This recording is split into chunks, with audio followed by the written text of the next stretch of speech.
Bien, ahora vamos a abordar el capítulo sobre piedras y agregados. En primer lugar, vamos a hablar acerca de las piedras de construcción como materiales de construcción y después vamos a hablar acerca de agregados. Este último tema lo van a ver más profundamente en la materia de tecnología del hormigón. Sin embargo, y en vista de que vamos a tener más adelante un capítulo sobre morteros, es necesario que hablemos algo sobre esto. Las piedras, como todos ustedes saben, son materiales de origen natural, formados por la combinación de una diversidad muy grande de minerales, y han sido utilizados por el hombre desde hace muchísimo tiempo atrás. Tanto es así que la destreza en el manejo de este material ha determinado la periodización de las épocas prehistóricas. Se habla, por ejemplo, del Paleolítico como la edad de la piedra antigua y del Neolítico como la edad de la piedra moderna o la edad moderna de la piedra, donde se empezaron a edificar las primeras construcciones. Y las piedras son materiales de construcción muy especiales porque tienen tres características fundamentales y son características que cualquiera puede imaginarlas, ¿no es cierto? Por un lado está su abundancia, son materiales abundantes, sobre todo en zonas montañosas como las que caracterizan a la parte occidental y a la parte central de nuestro país. Tienen una gran durabilidad y la dureza y la resistencia mecánica son también otras propiedades características de estos materiales. Generalmente las piedras se utilizan tal como se las encuentra en la naturaleza, pero en algunos casos pueden ser también procesadas parcialmente mediante el corte y el pulido. Se puede clasificar las piedras de diferentes maneras, ¿no? Una de las más comunes es la clasificación por el origen geológico. Pueden ser piedras ígneas que han salido del fondo de la tierra y se han enfriado, han salido con el magma de los volcanes y el enfriamiento eh, en contacto con la atmósfera ha dado lugar a su formación. Es el caso de la obsidiana, el gabbro, el basalto, el granito y muchas otras piedras más. Luego están las sedimentarias que se han ido formando por la sedimentación paulatina de capa tras capa de otras rocas pulverizadas, ¿no? O en partículas pequeñas, que luego se han ido compactando. Es el caso de las areniscas, las calizas, las pizarras, las arcillas, etc. Existen, en tercer lugar, las piedras llamadas metamórficas, que pueden tener como origen el ígneo o el sedimentario, pero que después han sido sometidas a grandes presiones y altas temperaturas, de manera que se ha transformado su forma de cristalización. Ejemplos típicos de las piedras metamórficas son los mármoles, las pizarras, el gneiss y otras. Y podemos también clasificar a las piedras por sus características físicas, es decir, si es que componen o no planos estratificados. Y es así que podemos dividirlas en las rocas estratificadas que forman planos paralelos en su estructura. Ejemplos de estos son los mármoles, las calizas, las pizarras, etc. Y las no estratificadas que no forman estos planos paralelos. El típico caso es el granito. Podemos clasificarlas también por su composición química, en piedras silicosas o calcáreas. Las silicosas tienen el sílice como componente principal y las calcáreas el carbonato de calcio. Vamos a hablar ahora acerca de las propiedades físicas de las piedras. Hemos mencionado ya las principales hace un momento atrás, pero ahora vamos a profundizar un poco en esto. Una de las propiedades físicas principales de las piedras es su apariencia, ¿no? Es una razón también por la que son apreciadas como material de construcción. En la apariencia podemos destacar el aspecto, el color, la textura superficial, etc. Y podemos mencionar también como una propiedad importante la densidad y el peso específico. Esto tiene aplicaciones en el cálculo de cargas y en la estabilización, ¿no? La estabilización de taludes, por ejemplo. Y es posible hacer notar desde ahora que la densidad de las rocas está alrededor de 2,6 kilogramos por litro o por decímetro cúbico, si se quiere. Ese es un valor bastante normal para la densidad de las rocas. Podemos hablar también de la porosidad y absorción, dos propiedades que influyen mucho en la resistencia mecánica, en la capacidad de resistir al intemperismo, como es el caso del congelamiento y descongelamiento, la capacidad de adherirse a los morteros o a los hormigones o a otro tipo de aglomerante. la capacidad de brindar aislamiento, ya sea aislamiento térmico o aislamiento acústico, y la capacidad de brindar ligereza, también es el caso concreto de la piedra pómez. La dureza es otra propiedad de las piedras que es muy importante cuando se utiliza la piedra en pavimentación o en elementos sometidos a fuerte erosión, ¿no? Como en el caso de los rebalses de las presas, por ejemplo. Una forma de clasificar por su dureza a las rocas es la llamada escala de Mohs, que tiene una lista de 10 componentes que van de menor a mayor dureza, digamos, y que comienza con el talco, el yeso, la calcita, etc., y termina con el corindón y el diamante como los dos compuestos más duros, digamos. La característica de esto es que cada uno de los números mencionados es rayado por el subsiguiente, es decir, por ejemplo, el topacio que tiene número 8 raya al cuarzo, que es número 7, y es rayado por el corindón, que es el número 9. Entonces se van rayando unos a otros si contamos de mayor a menor. La trabajabilidad es otra propiedad de las piedras, es decir, la capacidad para pulirlas, para transformarlas, para cortarlas, etc. Y la resistencia a compresión es otra propiedad típica de la que vamos a hablar un poquito más adelante.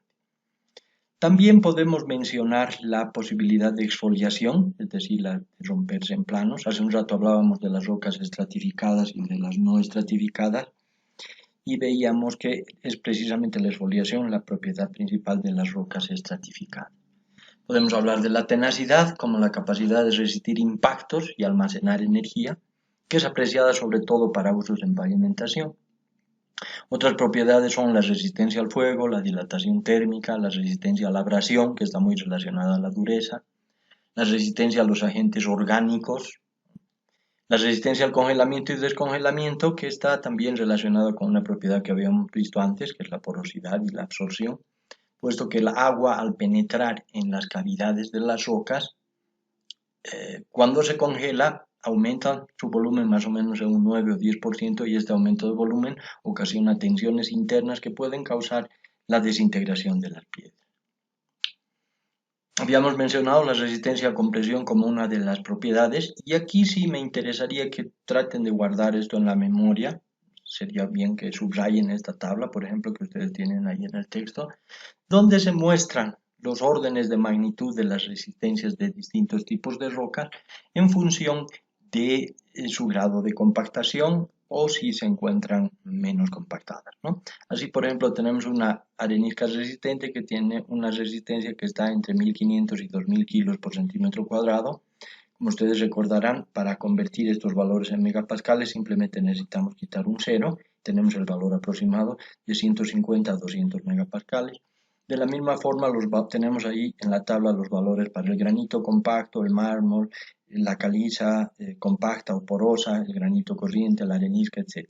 Y aquí quisiera que ustedes recuerden que las resistencias de las rocas oscilan en un amplio rango, como pueden ver, que puede ir desde 200 kilogramos por centímetro cuadrado, o sea, más o menos 20 megapascales, hasta los 2000 kilogramos por centímetro cuadrado, es decir, más o menos 200 megapascales. Si ustedes recuerdan, en alguna ocasión anterior habíamos hablado de una resistencia de un hormigón común, ¿verdad? Ya habíamos visto que los hormigones que son comunes aquí en Bolivia están en el orden de los 20 a 30 megapascales. Entonces podríamos decir, haciendo una comparación, que esos hormigones tienen una resistencia bastante similar a las de las rocas menos resistentes.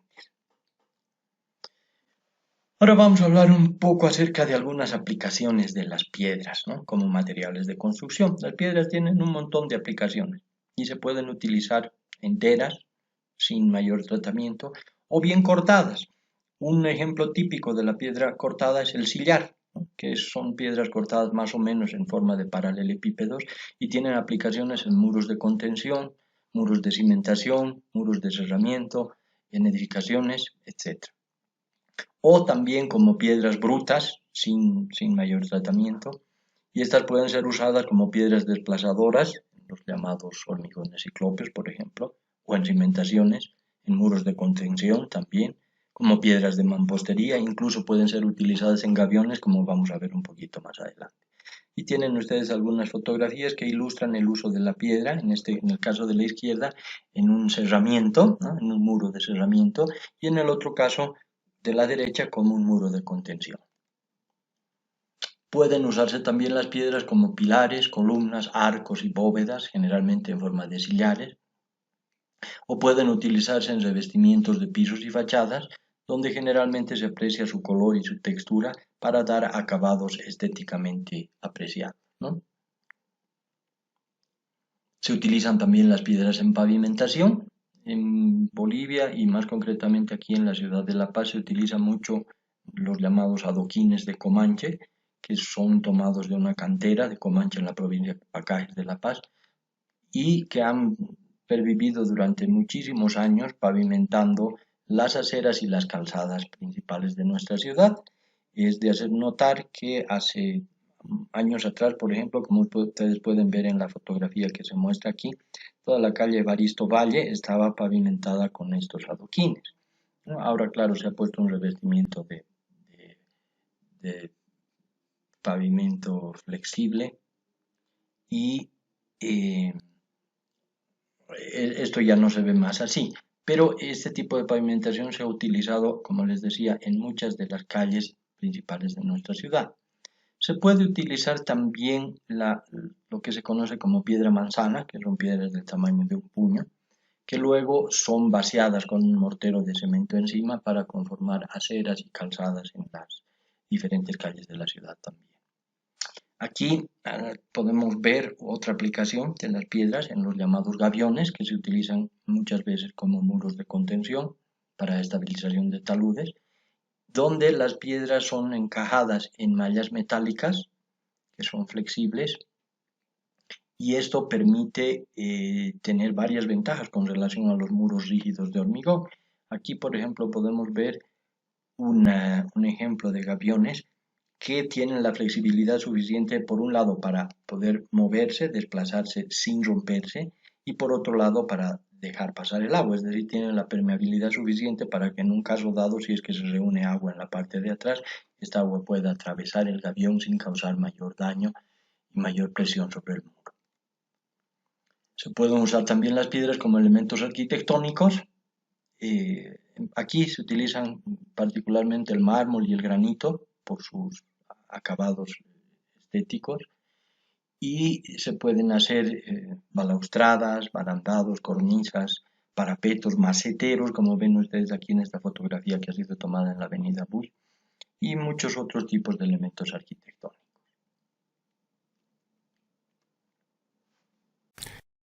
Una vez que hemos concluido con las piedras para la construcción, vamos a continuar en este video hablando sobre agregados para mezclas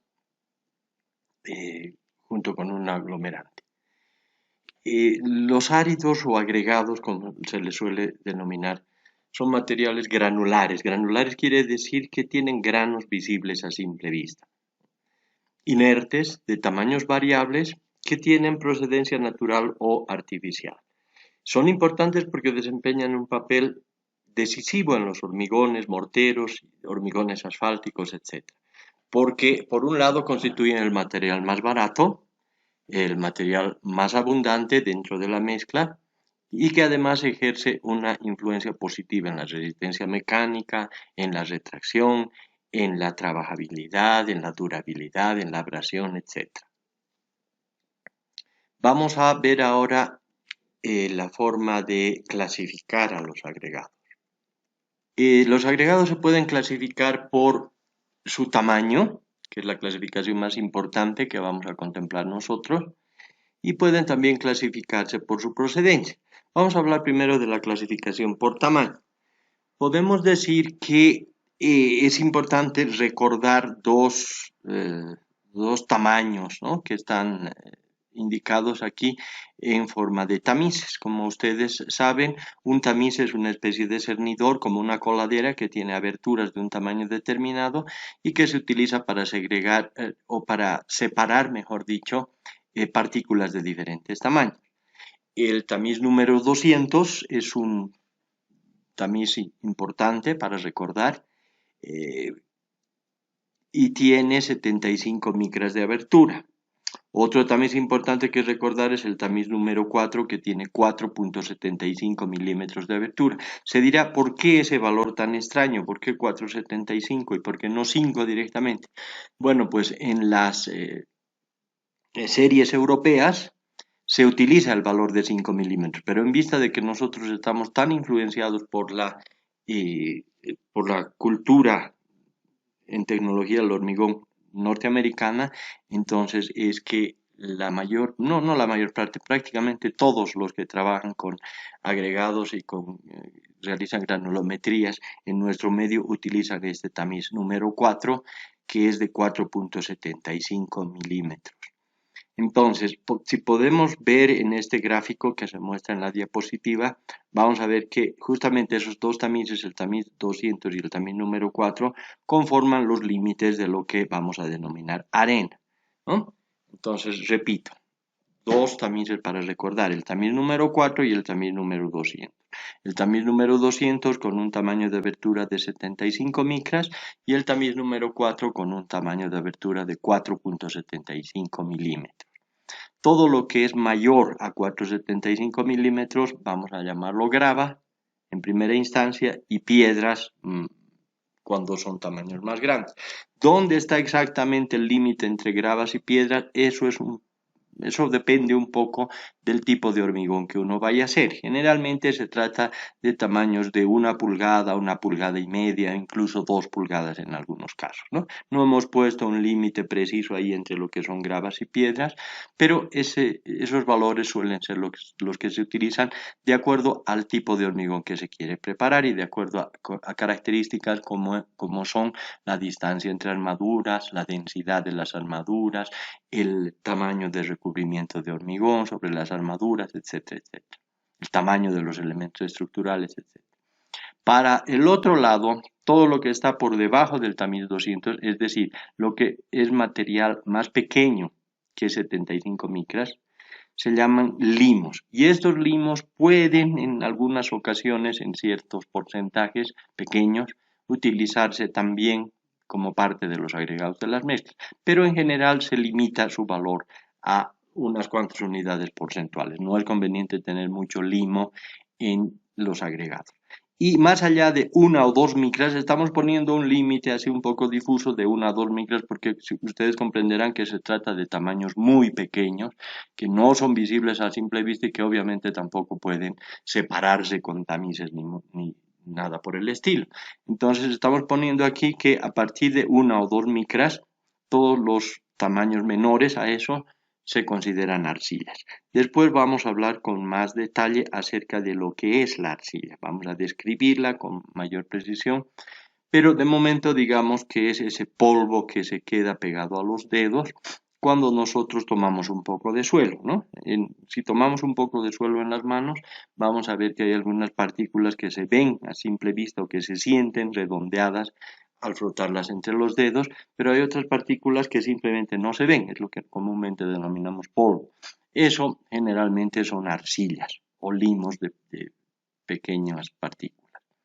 Entonces, de acuerdo al tamaño de los áridos se dividen en áridos finos, que vamos a llamar arenas, y a veces limos en función del tipo de requerimientos que tengamos para nuestro agregado, y que tienen partículas menores al tamiz número 4, es decir, a 4.75 milímetros.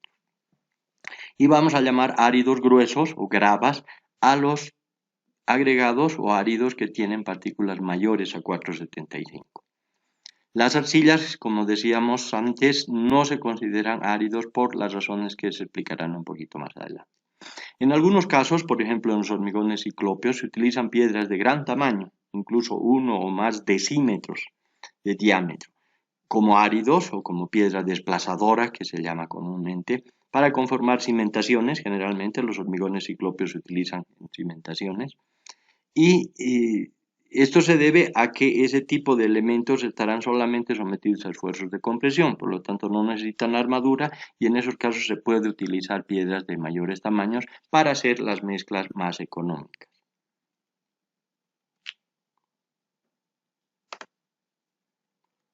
Bien, vamos a hablar ahora acerca de la clasificación de los agregados por su procedencia.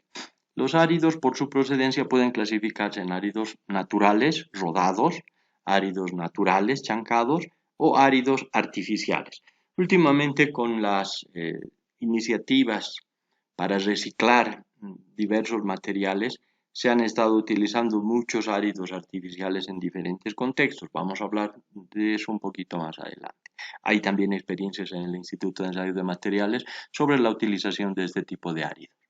En primer lugar, los áridos naturales rodados son los que provienen de los lechos de los ríos, es decir, es material que ha sido generalmente arrastrado por las aguas de los ríos desde las montañas y que, producto de la erosión que produce este arrastre, tienen formas redondeadas y superficie lisa. Es decir, la característica principal de los áridos naturales rodados es que tienen una forma redondeada y una superficie lisa.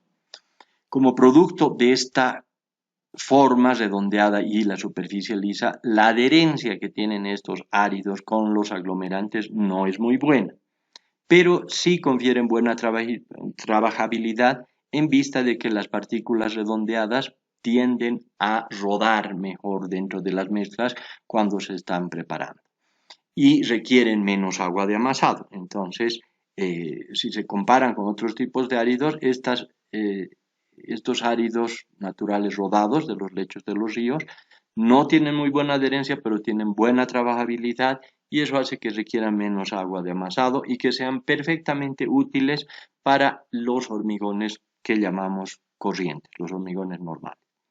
Luego están los áridos naturales chancados, que también provienen de rocas, pero que han sido triturados en unas instalaciones mecanizadas llamadas chancadoras y se caracterizan por tener formas prismáticas con cantos vivos, aristas y puntas, es decir, no son redondeados ni tienen la superficie lisa, su superficie es áspera y rugosa en contraposición a los áridos que habíamos visto anteriormente.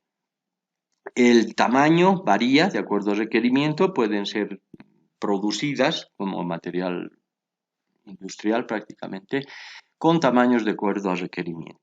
Tienen buena resistencia y muy buena adherencia. Esa superficie áspera y rugosa, las aristas y cantos vivos que tienen, proporcionan una buena adherencia con el aglomerante, pero tienen poca trabajabilidad en las mezclas, porque al contrario de los cantos rodados, estas partículas se traban y tienen dificultad para rodar cuando se están preparando las mezclas.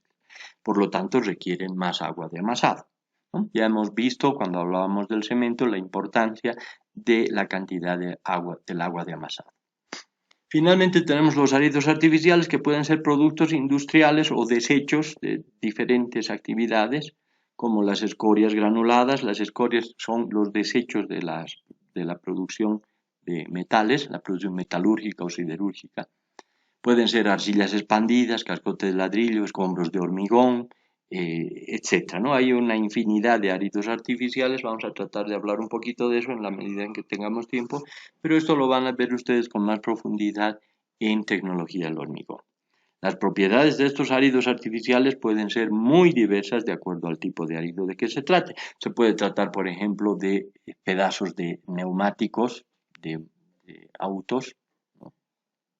O puede tratarse también de vidrio, puede tratarse de plastoformo, etcétera, etcétera. Hay una gran variedad de áridos artificiales. Pero, como decíamos, sus propiedades deben ser evaluadas para que sean correctamente utilizados. Bien, ahora, antes de hablar de las propiedades de los agregados, quisiera pedirles que paren un ratito el video y ustedes traten de imaginarse qué características pueden ser interesantes en los agregados. Si ustedes se imaginan que tienen diferentes promontorios de arena, ¿no? Con diferentes colores, generalmente unas más grisáceas, otras más cafés o más amarillentas, etc. Hay una infinidad de diferentes tipos de agregados. Pero para el observador poco acostumbrado, digamos, o con poca práctica, las arenas son prácticamente lo mismo, ¿no?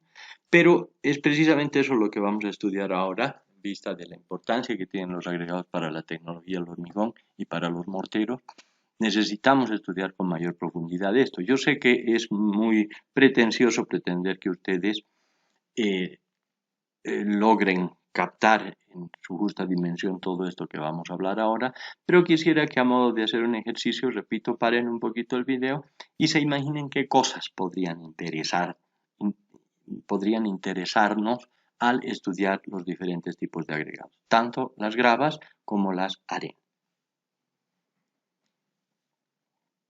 Bien, vamos a proceder a describir ahora las propiedades. Aquí tenemos en esta primera diapositiva la densidad. Y obviamente hemos hablado ya de las densidades, hemos definido densidades absolutas, relativas, aparentes, densidades de conjunto, los que hemos llamado también pesos unitarios, y hemos visto que hay diferencias, si bien sutiles, pero hay diferencias que pueden ser en su momento importantes para la dosificación de mezclas principalmente, ¿no? Lo que ustedes van a estudiar después en tecnologías del hormigón. Vamos a hacer una diferenciación muy importante aquí al hablar de las densidades de los agregados y vamos a referirnos en primera instancia a los pesos unitarios o densidades de conjunto.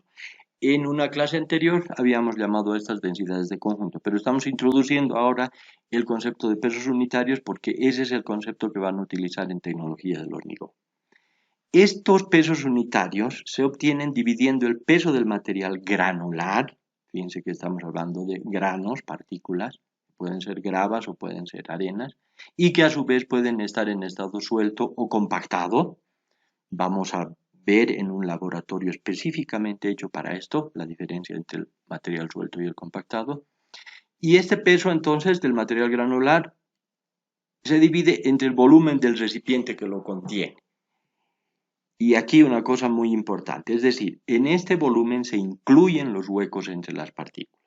Esto que estamos diciendo no es nuevo para ustedes, lo hemos definido ya en la primera clase, donde hablábamos acerca de conceptos generales acerca de los materiales de construcción, pero tenemos que repetirlo aquí y además lo vamos a profundizar con un laboratorio que está diseñado específicamente para aclarar estos temas, porque tienen gran importancia para lo que van a hacer después en el diseño de mezclas en la materia de tecnología del hormigón.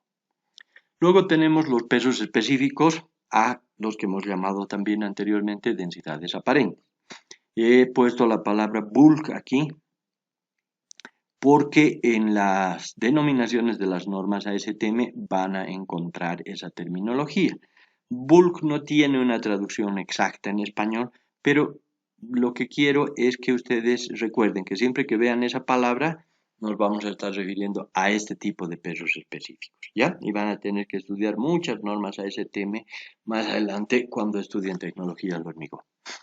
Estos pesos específicos o densidades aparentes se obtienen dividiendo el peso de las partículas entre su volumen, es decir, el volumen de las partículas, sin tomar en cuenta los huecos que hay entre las partículas. Por lo tanto, aquí no nos sirve el recipiente que las contiene, sino que tenemos que determinar el volumen de las propias partículas.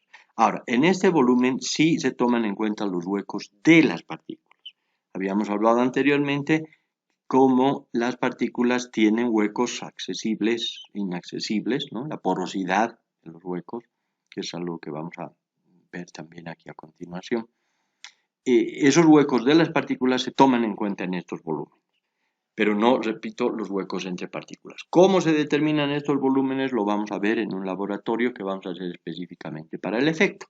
Podemos ir adelantando que se utiliza para esto el principio de Arquímedes y una balanza, ¿no? Una balanza hidrostática que nos permite pesar el material bajo el agua. Con esos dos pesos, el peso al aire y el peso sumergido, se puede determinar el volumen aplicando el principio de Arquímedes.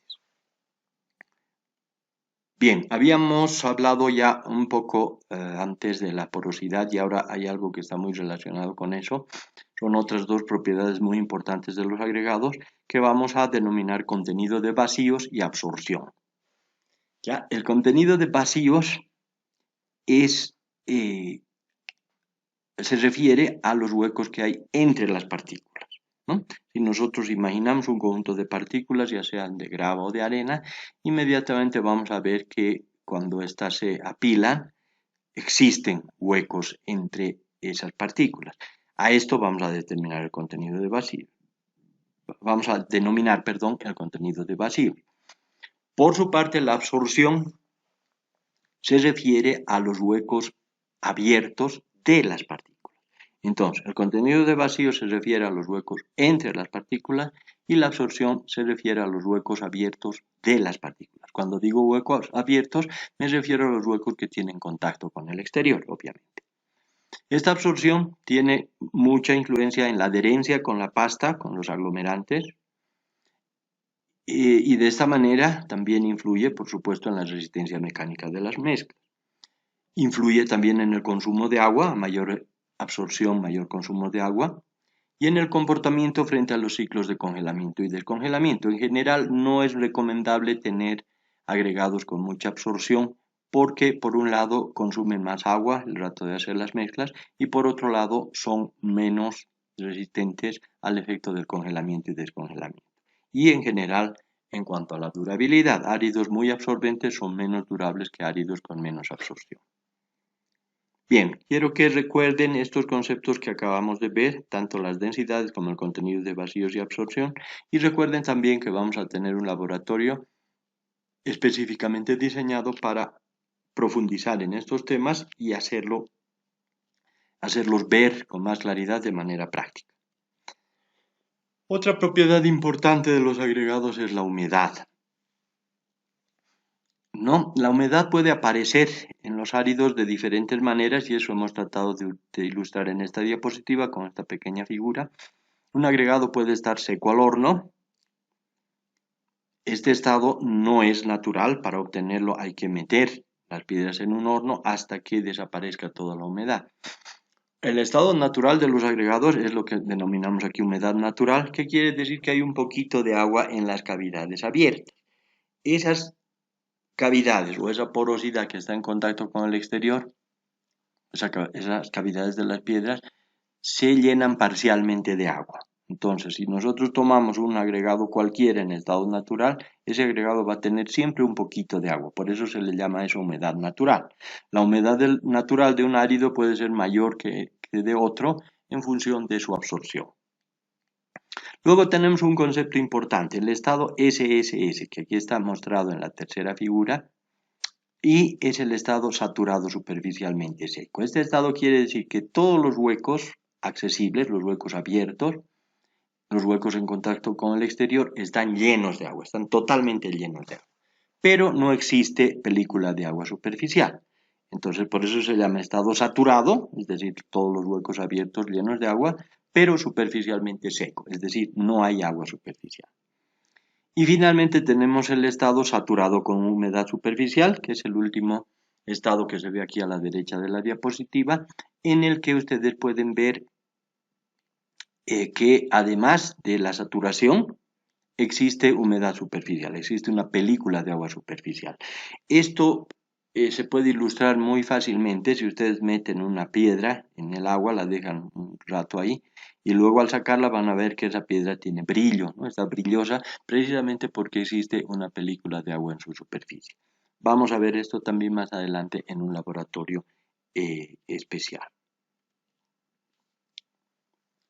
Como producto de la humedad que existe entre los áridos y en la película superficial alrededor de los áridos, se produce un fenómeno que se llama entumecimiento, esponjamiento o abultamiento. Este es un aumento de volumen de la arena húmeda por la presencia de esa película de agua, ¿no?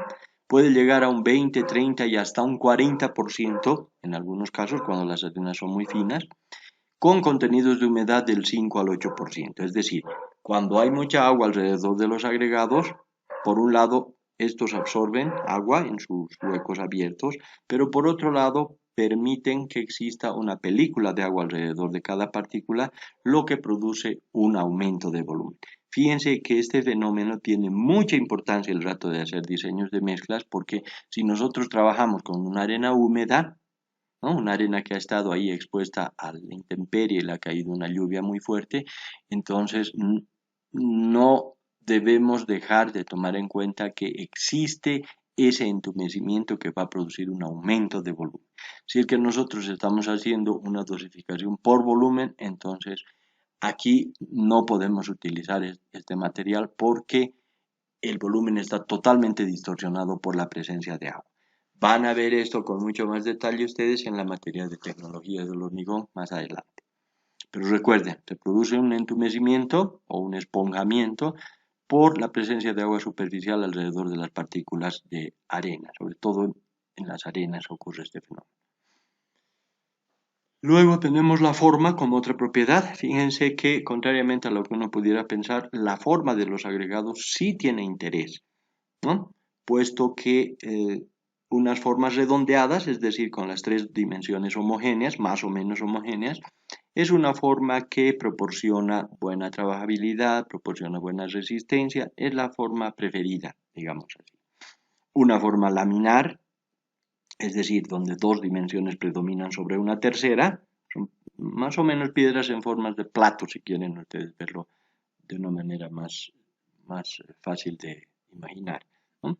Estas piedras tienen problemas porque pueden acumular el agua de exudación debajo de su superficie inferior, ¿no? Ustedes saben, lo hemos estudiado ya cuando hablábamos del cemento, veíamos que se produce una exudación el rato de colocar las mezclas, ¿no? Y esa exudación es el agua que asciende a la superficie. Y entonces esa agua cuando se topa con este tipo de partículas se acumula en el inferior de ellas. Y entonces cuando esas partículas tengan que trabajar dentro de las mezclas, soportando cargas, entonces se van a romper mucho más fácilmente por flexión, debido a que el agua esa que se ha acumulado en su parte inferior se va después a retirar, ¿no? Y va a dejar huecos. Algo parecido, si bien en menor medida, pero algo parecido pasa con las partículas que aquí hemos llamado aciculares. Acicular quiere decir forma de aguja, donde una dimensión predomina sobre las otras dos. Si bien ahí el efecto no es tan grande como en el caso de las partículas laminares, pero sí también se produce una debilitación de las partículas cuando éstas tienen forma acicular y se rompen con mayor facilidad que las partículas redondeadas. Entonces, a modo de resumir esto, podemos decir que las formas redondeadas, las que tienen tres dimensiones más o menos iguales, son las mejores, pues dan mayor resistencia, son más dóciles, más fáciles de trabajar que los áridos de forma laminar o forma acicular. Otras propiedades muy importantes de los agregados se refieren a la textura superficial, ¿no? Esta, como hemos visto ya al hacer la clasificación por su procedencia, esta textura superficial, repito, puede ser lisa o rugosa. La textura lisa es típica de áridos de canto rodado, como lo hemos visto ya, y otorga mayor docilidad a las mezclas, pero menor adherencia.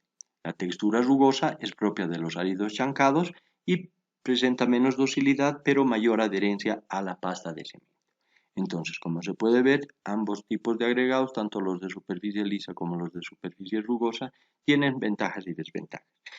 Y cabe recordar aquí que la textura superficial entonces es un aspecto importante a tomar en cuenta en el momento de elegir las o los agregados que vamos a utilizar.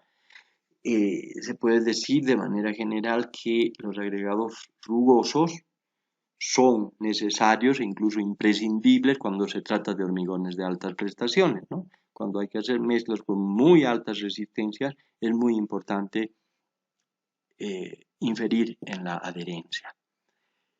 Y entonces en ese caso no se puede alcanzar una muy buena adherencia con las partículas lisas, las partículas de superficie lisa. Por eso se deben usar materiales con textura rugosa.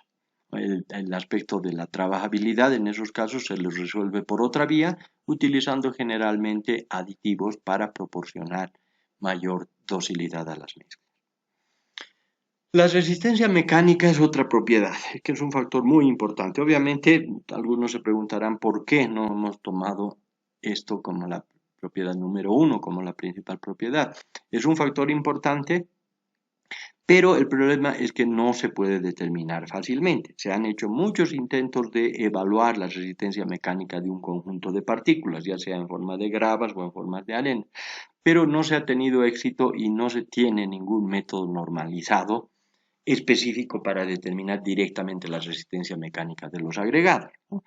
Porque ustedes comprenderán que esta resistencia va a depender mucho de la cantidad de vacíos, de la forma de las partículas, va a depender de un sinfín de aspectos que pueden distorsionar la resistencia que uno está buscando.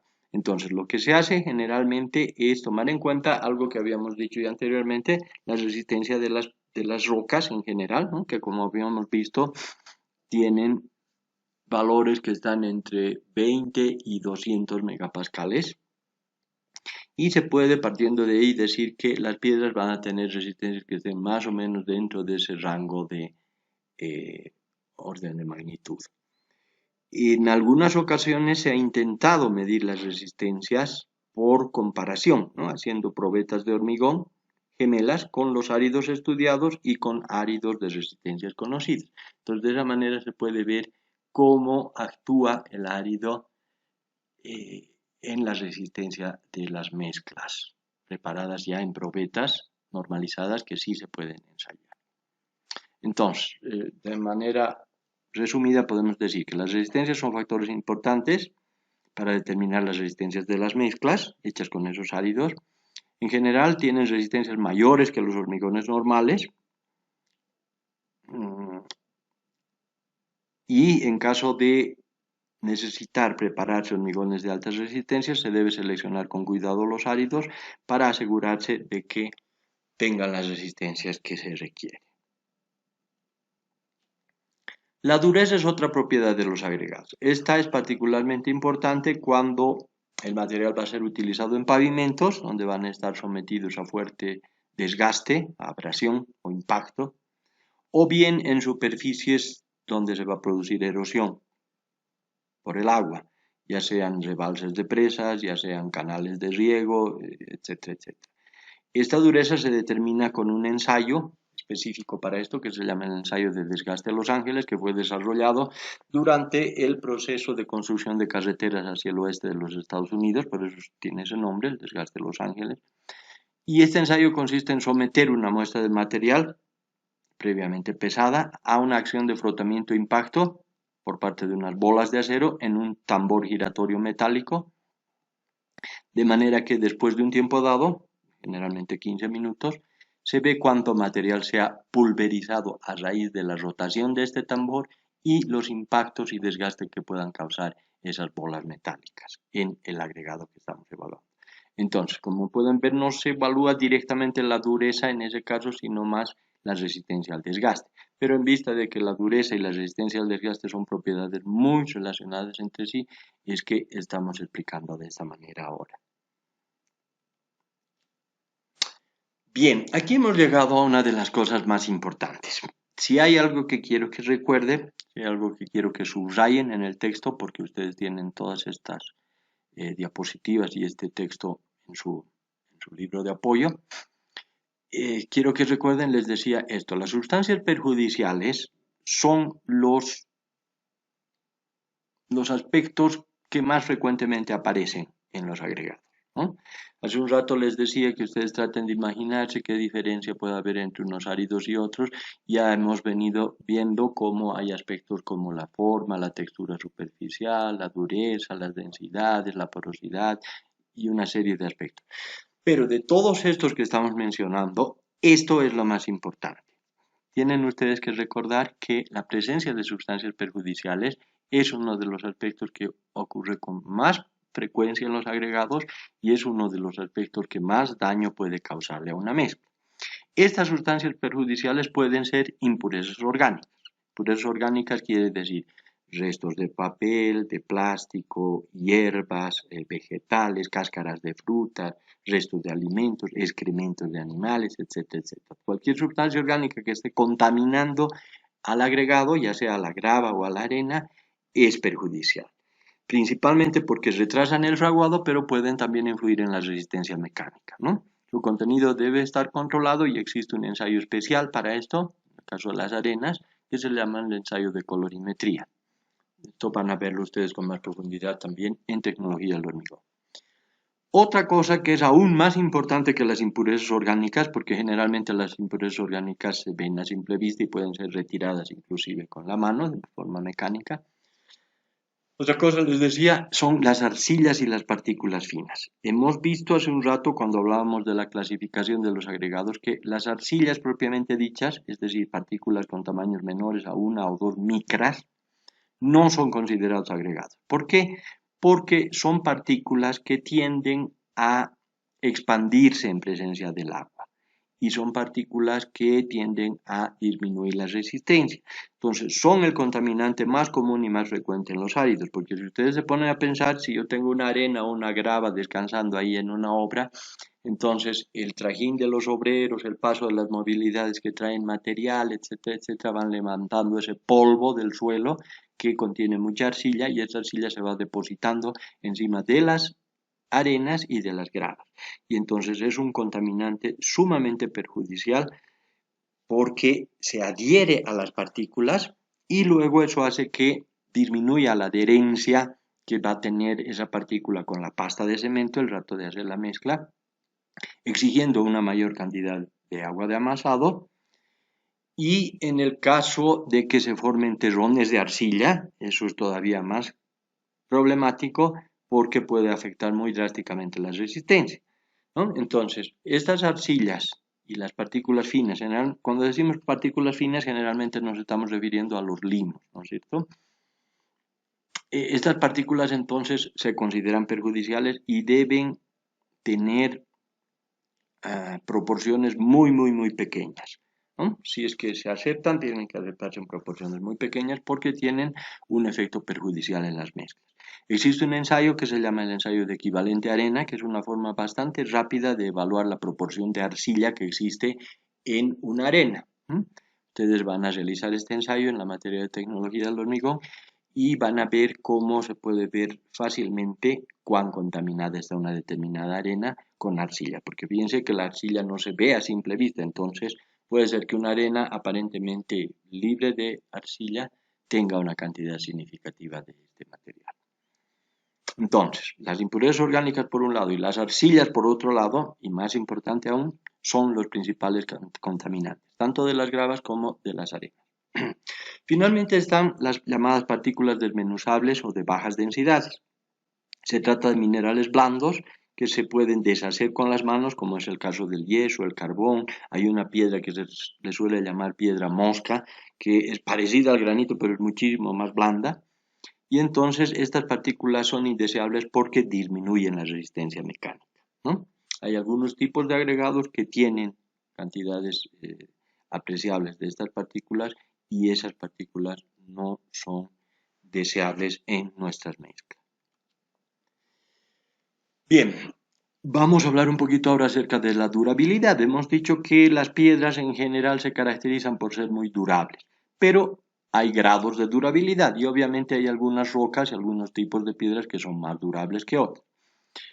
Vamos a referirnos a una palabra en inglés, que es soundness, que más o menos puede traducirse como durabilidad. Y hago referencia a esto porque es la denominación que se utiliza en una de las normas ASTM norteamericanas que van a utilizar ustedes más adelante en tecnología del hormigón. Esta durabilidad en principio se refiere a la capacidad de los agregados para resistir efectos del intemperismo, ¿no? Es decir, la acción del viento, de la lluvia, pero principalmente del congelamiento y descongelamiento del agua que entra a los huecos abiertos de las partículas.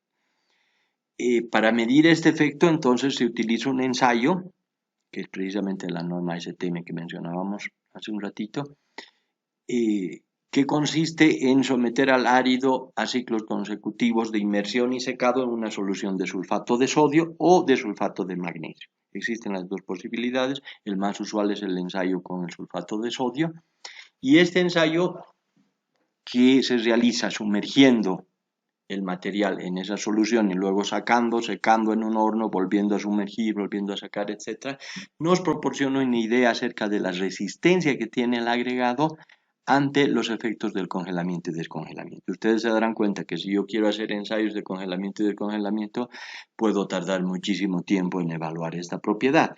En cambio, con el ensayo de la solución de sulfato de sodio se puede hacer esto de manera mucho más acelerada. Entonces, hay áridos que tienen mayor durabilidad y son aquellos que se ven menos afectados por los ciclos de inmersión y secado en sulfato de sodio, y hay otros que son más afectados por este tipo de esfuerzo, ¿no? Entonces, los áridos más durables tendrán menos afectación en el curso de la realización de este ensayo.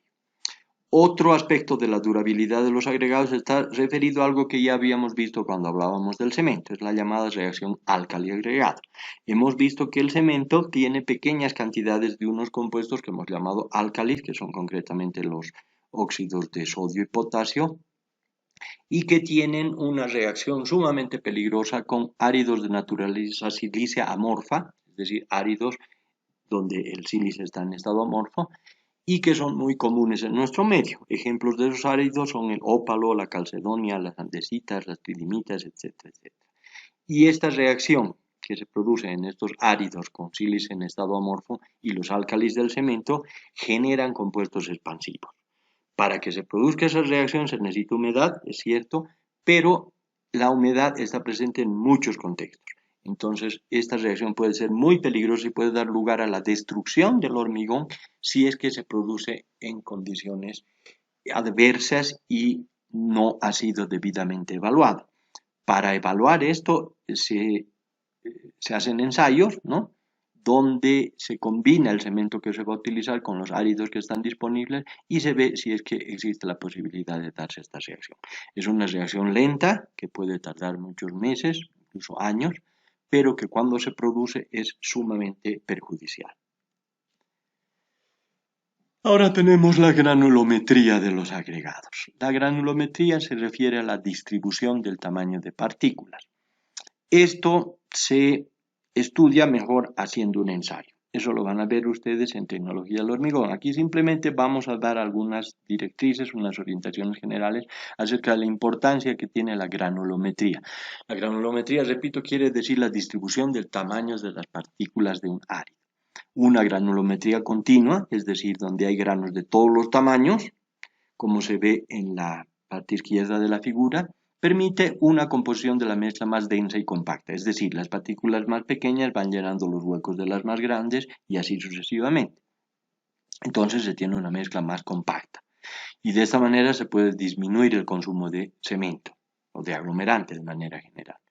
Una granulometría discontinua, es decir, con pocos tamaños de partículas, nos da un grado menor de compacidad y por lo tanto ocasionará un mayor consumo de aglomerante.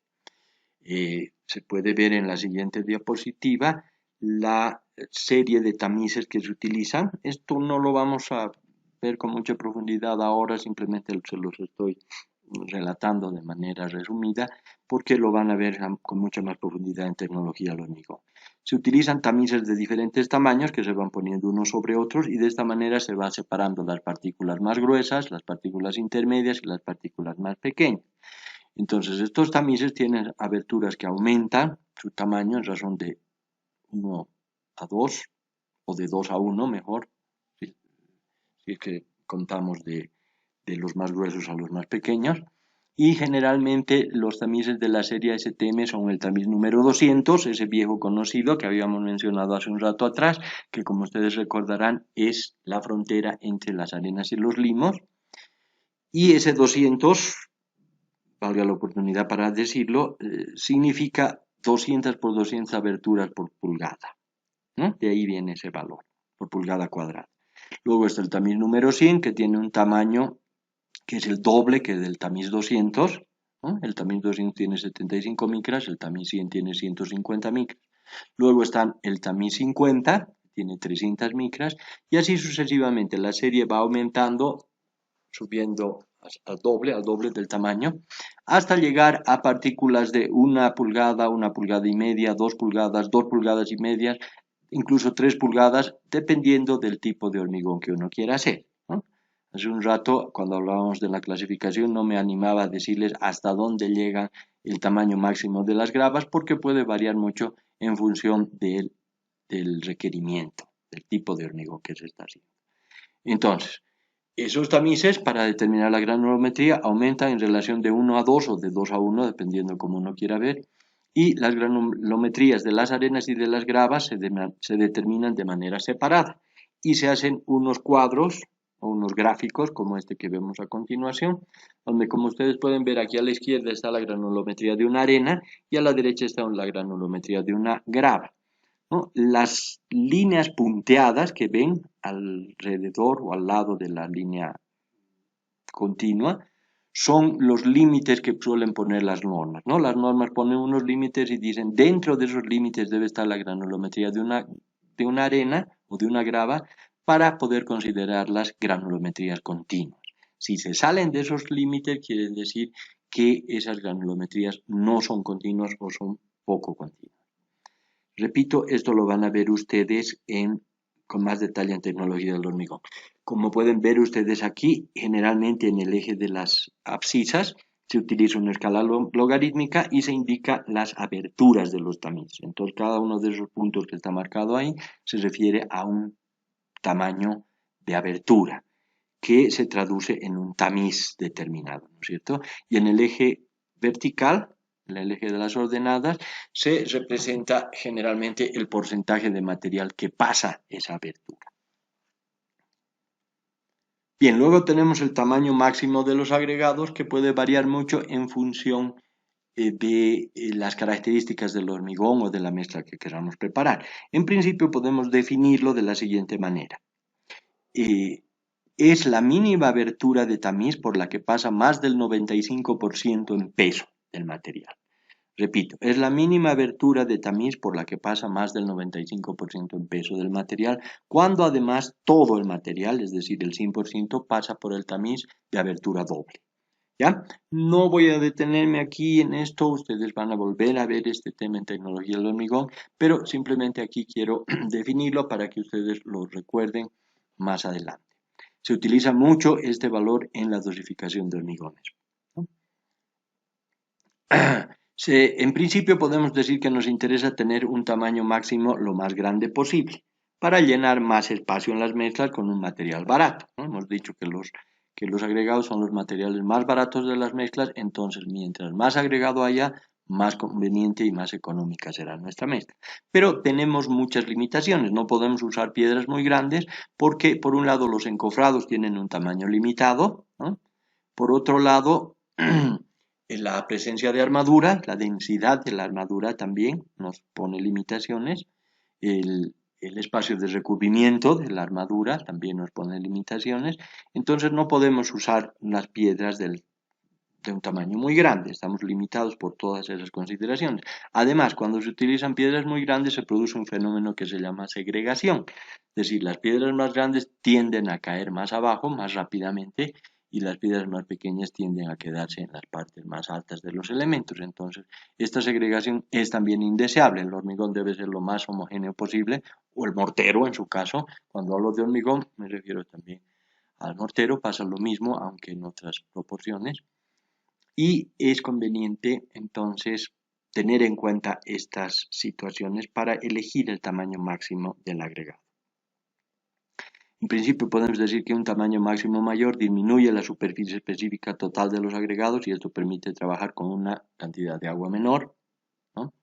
Pero también, como acababa de decir, no es posible utilizar agregados demasiado grandes.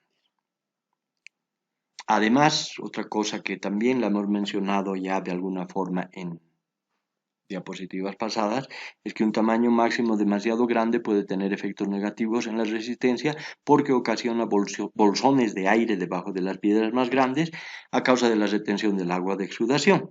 Entonces los áridos muy grandes presentan además problemas de segregación porque es más difícil colocarlos. Fíjense que para hacer dosificaciones de mezclas, uno de los datos de entrada es el tamaño máximo de los agregados. Ya nos vamos acercando al final. Aquí les he puesto una lista de normas ASTM importantes para poder determinar las propiedades que hemos visto, ¿no? Todas esas propiedades que hemos descrito hace un rato, la presencia de sustancias perjudiciales, la forma, la textura superficial, la densidad, la absorción, el contenido de vacíos, etc., son propiedades que pueden ser evaluadas. Y aquí yo les pongo una lista de las normas ASTM que se utilizan para hacer estas evaluaciones. Esto les va a ser de mucha utilidad más adelante cuando vean tecnología del hormigón.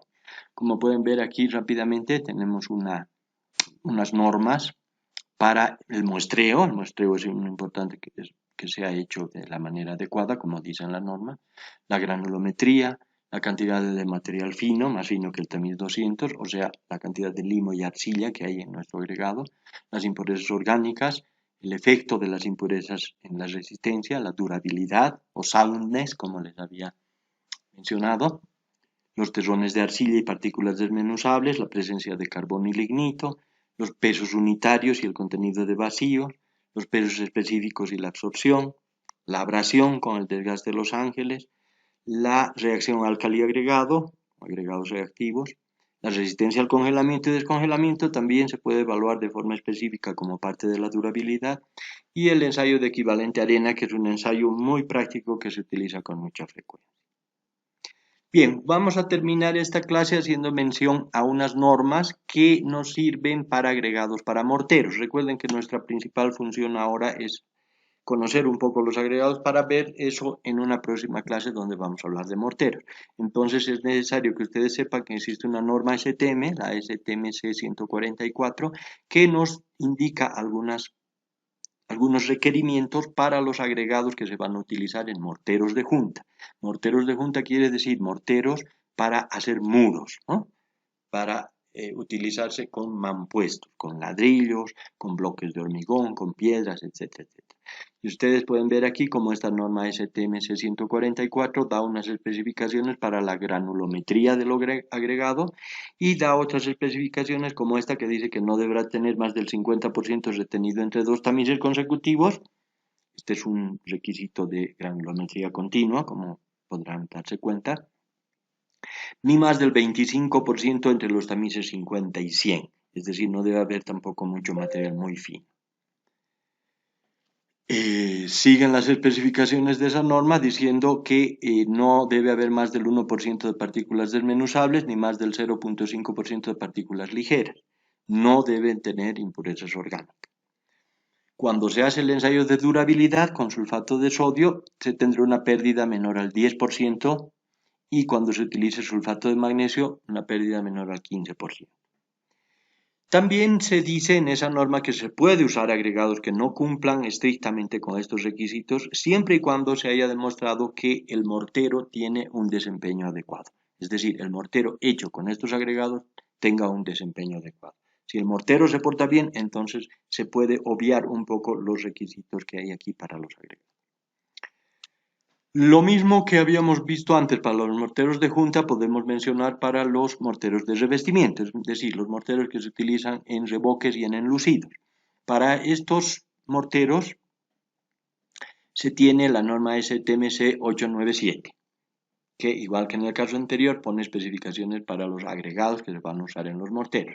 Y hay especificaciones para la granulometría, y pueden ver que lo mismo que en el caso anterior no debe haber más del 50% retenido entre dos tamices consecutivos, ni más del 25% entre los tamices 50 y 100, el mismo requisito que para el anterior caso.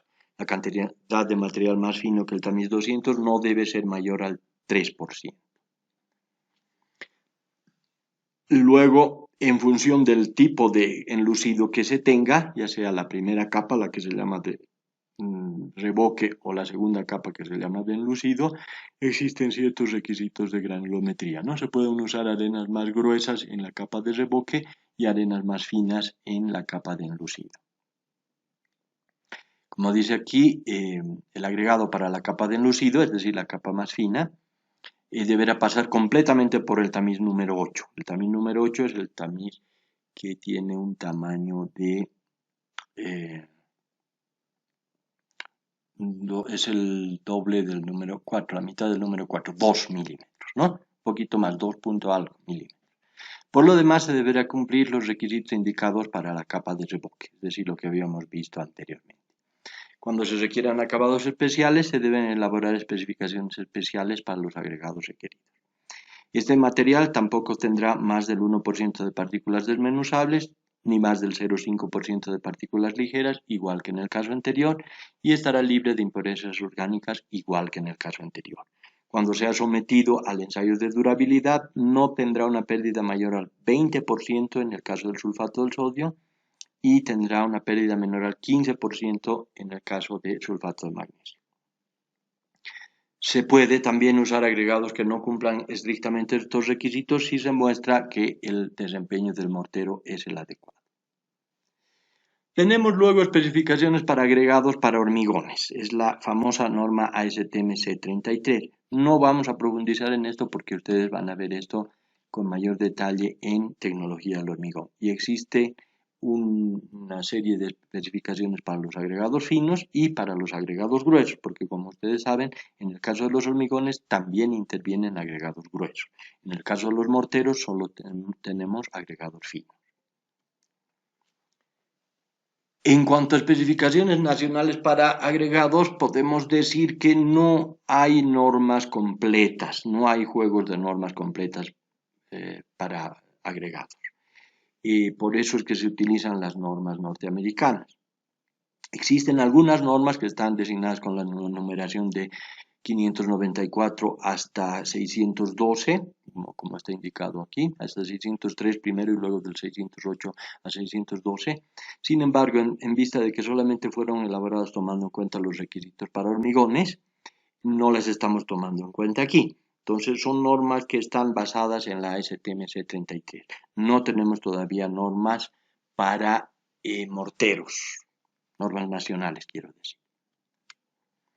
Finalmente terminamos esto con una referencia acerca de los bancos de agregados de la ciudad de La Paz y de la ciudad del Alto. Vamos a empezar por las referencias a la ciudad de La Paz, donde podemos hablar de los agregados del río Irpavi, que son bastante comunes, son muy utilizados, unos agregados de coloración gris oscura, y que se pueden conseguir como arena corriente, es decir, una mezcla de grava y arena con preponderancia de arena, o arena fina, que es una arena que en principio pasa el tamiz número 4. ¿no?